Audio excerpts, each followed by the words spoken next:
Bismillahirrahmanirrahim. Assalamualaikum warahmatullahi taala wabarakatuh. Saya Zul Arifin Helmi bin Ridwan, selaku pengarah Jawatan Kuasa Pilihan Raya Cawangan Perubatan Cawangan Tantau sesi 2015. Dengan ini akan mengumumkan segala keputusan undian bagi Pilihan Raya Perubatan Cawangan Tantau. Bagi jawatan Ahli Majlis Tertinggi Perubatan Calon Ikhwah, Muhammad Lokman Hakim bin Muhammad Noh menang tanpa bertanding. Seterusnya, bagi calon akhwat, Nur Aina binti Hasan menang tanpa bertanding.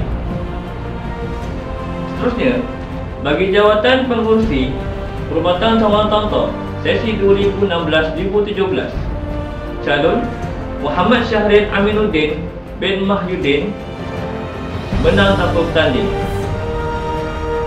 Seterusnya, bagi jawatan Timbalan Pengurusi Perubatan Cawangan Tantau sesi 2016-2017, calon Mariatul Kiftiyah binti Syafi'i menang tanpa bertanding. Seterusnya, bagi jawatan NJKT Ikhwah Perubatan Cawangan Tantau sesi 2016-2017 adalah seperti berikut. Berikut adalah senarai nama mengikut undian yang tertinggi. Pertama, Abdul Muhaimin bin Azman dengan undian 81 undi dan peratusan 100%. Kedua, Asril Ali Syahbana bin Syed Aziz dengan undian 80 undi dan peratusan 98.7%. Yang ketiga, Muhammad Nur Arif bin Rosli dengan undian 80 undi dan peratusan 98.7%.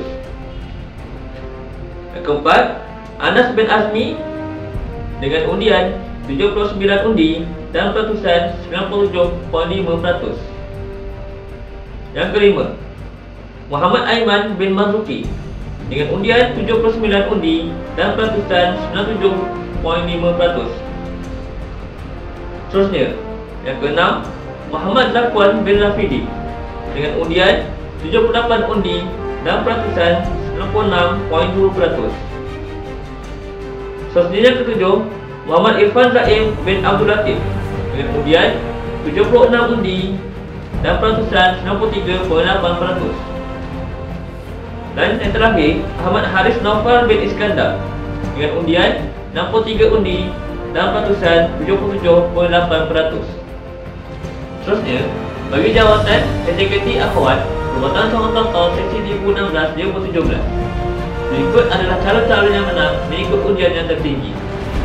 Pertama, Farah Dina binti Omar dengan undian 164 undi dan peratusan 94.3%. Kedua, Farah Najihah binti Muhammad dengan undian 163 undi dan peratusan 93.7%.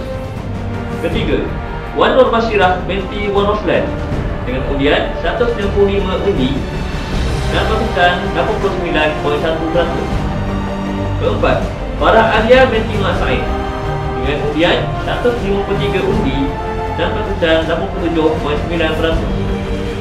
Kelima, Farah Nur Ain bin Azir Rahimi dengan undian 145 undi dan peratusan 83.3%. Keenam, Anis Syakirah binti Muhammad Ramli dengan undian 140 undi dan peratusan 80.5%. Ketujuh, Nurul Faizah binti Rohaizat dengan undian 135 undi dan peratusan 77.6%. Dan yang terakhir, Dayang Nur Wahidah binti Ramlan dengan undian 129 undi dan peratusan 74.1%. Terusnya, bagi statistik hari pengundian bagi Pilihan Raya Perubatan Cawangan Tantau bagi sesi 2015, bagi jumlah undi yang diterima adalah sebanyak 255 undi dan bagi jumlah undi yang rosak adalah sebanyak 9 undi. Saya selaku wakil Divisi Perubatan Cawangan Tantau sesi 2016 mengucapkan tahniah dan taziah kepada calon-calon yang menang. Dan kami dari pihak Divisi Perubatan Cawangan Tantau sesi 2016 mengucapkan Ribuan terima kasih kepada semua pengundi yang telah menjalankan tanggungjawab anda sebagai ahli perubatan soal sampah.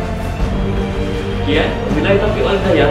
Assalamualaikum warahmatullahi taala wabarakatuh.